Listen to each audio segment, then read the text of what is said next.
Aqui tá. Esse aqui tá funcionando, né? Já? Tá, então ele tá ligado. Iniciado com Bem, bom dia.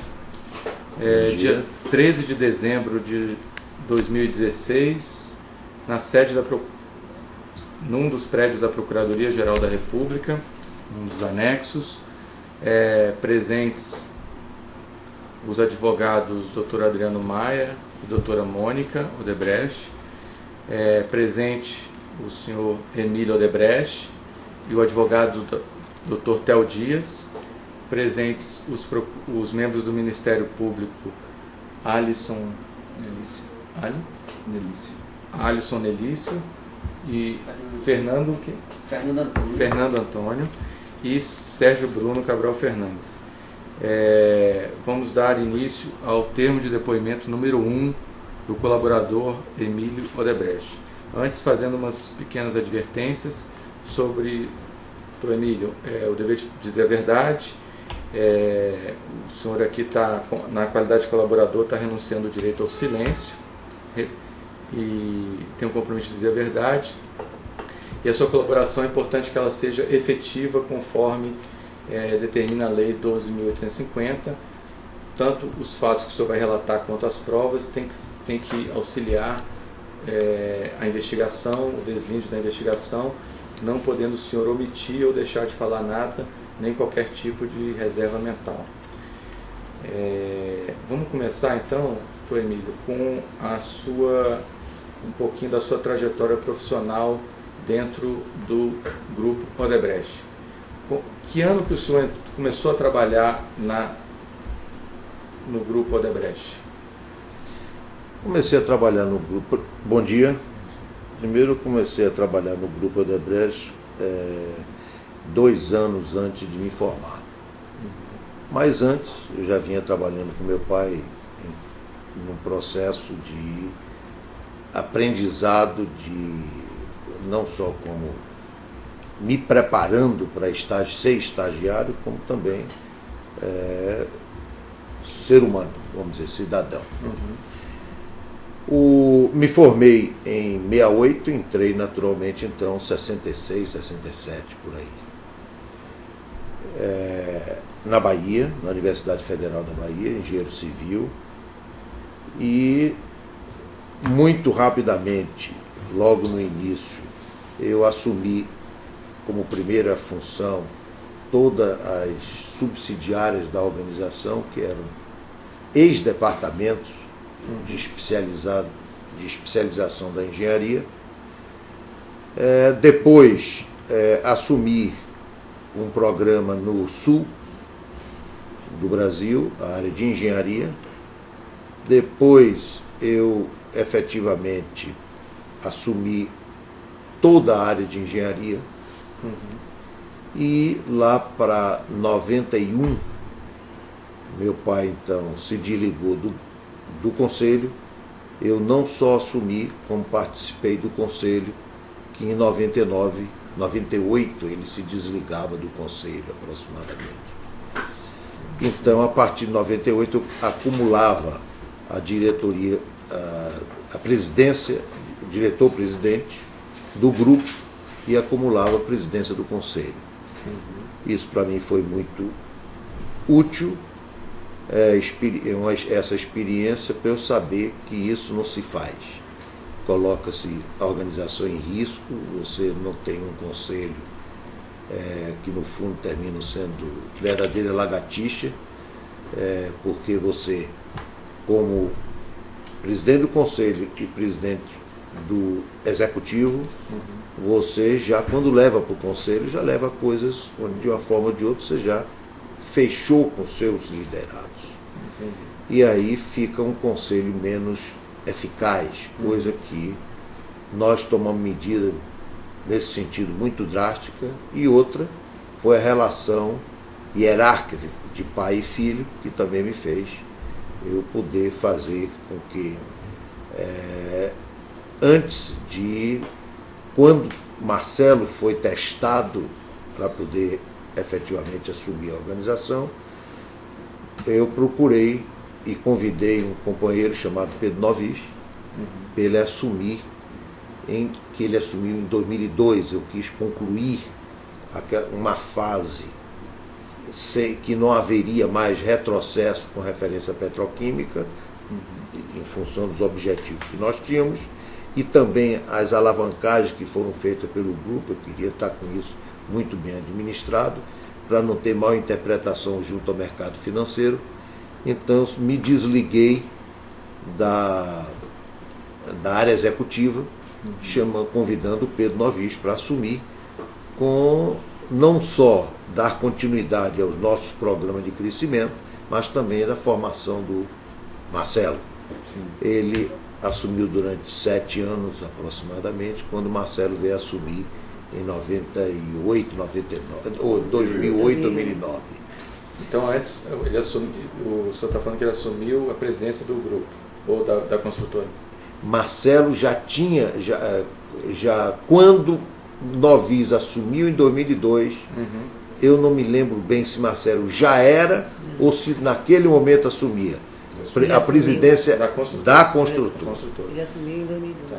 Aí o Pedro Novis ficou na presidência do grupo de 2002 a 2008, quando então Marcelo assumiu. 2009. Tá. Hein? 2009. Tá. Pois não, pode prosseguir. Eu posso corrigir ou não?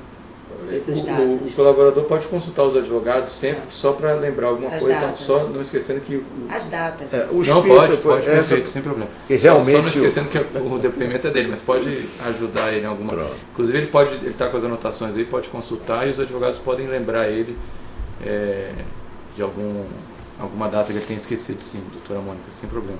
Pois não, doutora. Esse foi então, e aí em 2002 eu me desliguei, fiquei da área executiva, fiquei exclusivamente como presidente do conselho, seguindo esse aprendizado que eu tive durante 4 anos, de ter acumulado a presidência do conselho e a presidência executiva. Entendi. Esse, eu poderia, é um resumo daquilo que aconteceu na minha, vamos dizer, na minha trajetória na organização. Tá. Então... Alguma coisa mais relevante que você... E hoje, aí o senhor, depois que foi ficou só como presidente do conselho, o senhor ficou até quando como presidente do conselho? Continua até hoje. Mas não teve, você chegou a se desligar em algum momento? Não. Não. Sigo como presidente do conselho desde 2002. Tá. E além de presidente do conselho, hoje o senhor tem algum cargo executivo no grupo? Não. Hoje. Tá.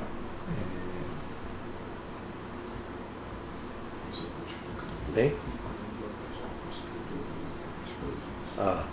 Sim, aí está me lembrando aqui, realmente, primeiro, com o surgimento do negócio da Lava Jato, que eu estava num processo de saída gradativa, estava pensando se eu ia colocar um presidente de conselho profissional ou se eu ia fazer algum daqueles assumirem.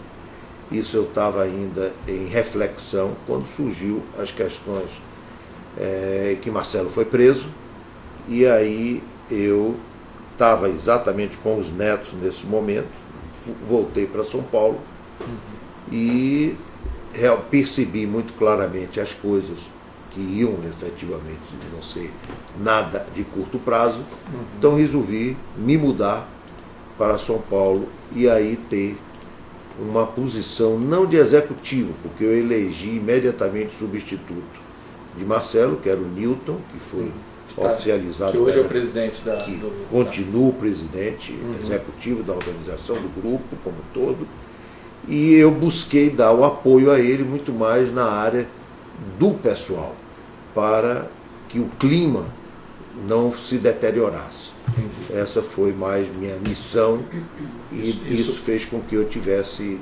Voltei não, passei a morar em São Paulo. Tá. Isso com o aparecimento da Lava Jato, né?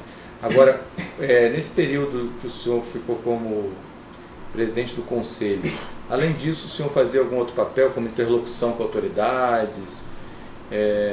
Qual era o seu papel, além de participar das reuniões do conselho? Alguma coisa alguma relação que a pessoa o senhor manteve apesar de não ter cargo executivo? Fazia. Eu não consegui passar, desde 2002 que eu vinha lutando, 4 pessoas. Um foi Antônio Carlos Magalhães, mas depois faleceu. Infelizmente não consegui passar ele nem para Marcelo, nem para Pedro Novis, nem para Pedro Novis, nem para Marcelo. E também o presidente da Venezuela, o Hugo Chávez, o Zé Eduardo Santos, presidente de Angola, e o Lula, porque antes, 2002, já foi o Lula. Antes disso, era o Fernando Henrique. Eu não tentei nenhuma transferência, porque já não precisava, porque até lá eu era o executivo. Entendi. Entendeu? Então foram essas pessoas com quem eu, não tendo tido a oportunidade de poder transferir essa relação, por diversas razões, uns não aceitavam, outros pelo convívio de 35 anos, não quiseram, e não valeu a pena insistir mais, e aí eu continuei dando esse apoio com essas pessoas. Então, o papel do senhor junto a essas pessoas que o senhor citou era fazer a interlocução com a empresa, né? Claro. Os temas eram relacionados também à empresa. Também, mas nunca eu tive com eles uma relação só de empresa. Quer dizer, eu sempre procurei ter com qualquer autoridade, principalmente nesse nível, uma preocupação voltada para os interesses do país e os interesses dele como chefe de governo. Entendeu? Que eu entendia que devia ser as prioridades, então procurava influenciar para que ele pudesse perceber, para quem tinha uma visão não só de Brasil como de mundo, capaz de poder contribuir, inclusive trazendo ideias que, sem dúvida nenhuma, muitas delas foram, o que existem hoje no país foi fruto dessas nossas provocações e contribuições. Deixa eu seguir aqui. A gente vai falar em outros temas, outros anexos, alguma mais a miúde sobre esse relacionamento com alguma dessas autoridades, especialmente as que ainda estão vivas, né? Perfeito. Mas ainda nesse plano geral aqui, desse primeiro anexo, o senhor quer acrescentar mais alguma coisa sobre esse tema desse anexo, que é um panorama geral, especificamente da sua trajetória profissional e desse cenário geral? Porque aí o próximo tema vai ser um tema já mais específico. Se o senhor quiser acrescentar mais alguma coisa, ou se os advogados quiserem também fazer alguma pergunta para o senhor, fiquem à vontade. Olha, só uma desculpa. Os colegas aqui também, eu não sei nem se eu apresentei, mas os colegas também vão fazer perguntas aqui. Fica à vontade, se quiser. Só aproveitando essa última fala do senhor, quão importante é essa relação empresariado, presidência de um país, que o senhor mencionou rapidamente, como é que o senhor vê isso como empresário, enfim, da experiência do senhor, o que é que o senhor pode falar dessa relação, sobretudo no contexto brasileiro? Olha, eu sempre entendi e sempre entendo que efetivamente, infelizmente, se deteriorou muito na questão de nivelamento por baixo das coisas. Mas a nossa linha sempre foi uma linha, e meu comportamento com eles, e deles comigo, sempre foram muito construtivo, muito positivo. Não tinha nada que significasse aquilo que hoje efetivamente se encontra na política de um modo geral, que não é hoje. Esse é um ponto que eu botei aqui, doutor Sérgio Bruno, também, e que eu gostaria de dar uma ênfase. O que nós temos no Brasil não é um negócio de 5 anos, 10 anos atrás. Nós estamos falando de 30 anos atrás. O senhor está se referindo a esse sistema Ao de se sistema fazer política e de se fazer negócio com o Estado. Isso é que existe. Então, tudo que está acontecendo era um negócio institucionalizado. Era uma coisa normal. em função de todos esses números de partidos, onde o que eles brigavam eram por quê? Por cargos?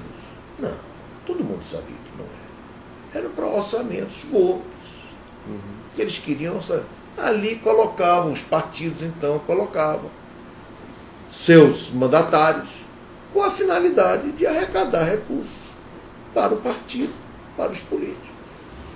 E isso é há 30 anos que se faz isso. Quer dizer, o que me surpreende, lhe digo, e eu procurei colocar de uma forma muito clara aqui, mas infelizmente não pode se estender muito, mas eu quero ter a oportunidade de enfatizar. O que me surpreende é quando eu vejo todos esses poderes, a imprensa, tudo realmente como se isso fosse uma surpresa. Me incomoda isso.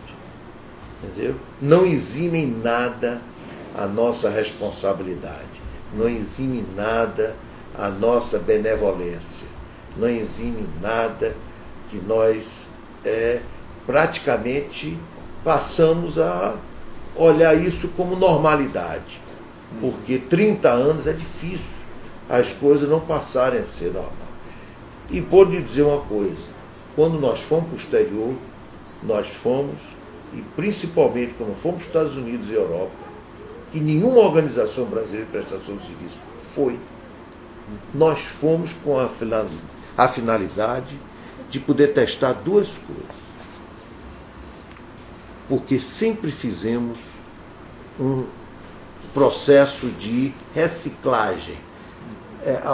Todos os companheiros dessa organização já passaram pelo exterior, para eles terem uma visão de mundo, convivessem com concorrência efetiva. Concorrência real. Né? Real. Quer dizer, disputar baseado em produtividade. Porque nos outros países, principalmente no Brasil, para você não fazia muita engenharia, não. Nós dávamos ênfase à engenharia porque entendíamos que era a forma de a gente ter uma ascendência, um posicionamento diferente no exterior e ter condições de realizar de forma diferenciada no Brasil. Mas, no fundo, os problemas no Brasil e na maioria dos outros países, você tinha um problema de viabilização financeira do empreendimento. Como esse empreendimento se tornar rentável, criar divisas, etc., para o país. Como inserir ele dentro de um contexto que ele não seja exclusivamente algo que venha trazer benefício àquela comunidade, mas sim benefício àquele país como um todo, ao Brasil como um todo. Como você contribuir com ele vis-à-vis políticas públicas, etc. Era muito mais abrangente. Nos Estados Unidos, você faz engenharia. Você não se preocupava, ao contrário, o dinheiro já estava disponível antes da entrada. Nós iniciamos a obra, não existia projeto e não existia dinheiro. Você tinha de fazer projeto concomitantemente e tinha de providenciar a viabilidade financeira, a engenharia financeira para viabilizar aquele empreendimento. Então, este foi o que formou as empresas de engenharia brasileiras, se formaram nessa linha. E nós buscamos, que os outros infelizmente não foram, procurar também ver o outro lado. Por isso é que nós chegamos aonde chegamos e temos uma posição relevante, seja no hemisfério norte como um todo. Perfeito. Para poder compensar e poder haver esse convívio para que os companheiros, os nossos integrantes tivessem essa percepção. Agora, volto. O que me entristece, inclusive aí eu digo a própria imprensa. A própria imprensa. A imprensa toda sabia de que efetivamente o que acontecia era isso. Por que agora estão fazendo tudo isso? Por que não fizeram isso há 10, 15, 20 anos atrás? Porque tudo isso é feito há 30 anos. Pois é. Sempre é um momento para começar Eu a resolver, acho né? perfeito. Mas o que me entristece é que existem, não vocês jovens, pelo que eu disse. Olha, isso teve uma influência para mim muito grande. Ver vocês procuradores jovens, por isso que eu disse, nunca tive nenhum desalinhamento contra os objetivos. E vocês vão contar com a nossa organização. Na hora que a gente partiu, por convicção, vocês vão contar. E eu vou, a começar por mim, ser o colaborador que vocês vão ver. E tenho demonstrado isso na prática. Não adianta dizer só, tem que praticar. Estou assim fazendo. Chegamos até aqui, né? Foi uma longa... Não tenha dúvida. Um longo processo. Não tenha dúvida. 9 meses de caminhada, né? Agora, os mais velhos, chefe, os da minha geração, me perdoe, eu não aceito essa omissão. Não aceito.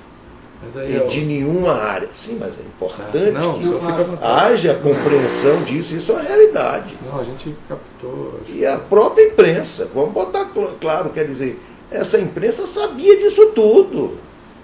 E fica agora com essa demagogia. Me perdoe, eu realmente, eu acho que todos deveriam fazer uma lavagem de roupa nas suas casas sobre o que é que a gente pode fazer. Então, nós estamos dispostos a dar nosso. E é por isso que eu considero as mudanças estruturantes fundamentais nesse país, para que todos também possam dar sua contribuição pela omissão que tiveram durante tanto tempo. Perfeito. Eu acho que esse que é o ponto. Estamos tentando mudar as coisas como vinham sendo feitas, né? Vamos ver se a gente consegue mudar e melhorar um pouco o nosso país. Podemos passar para o próximo tema? Então, mais alguma pergunta? Alguém, doutor Adriano, doutora Mônica, doutor Theo, alguma colocação a mais ainda aqui nesse ponto? Então, vamos encerrar então o depoimento número 1 do doutor Emílio Odebrecht, realizado no dia 13 de dezembro de 2016.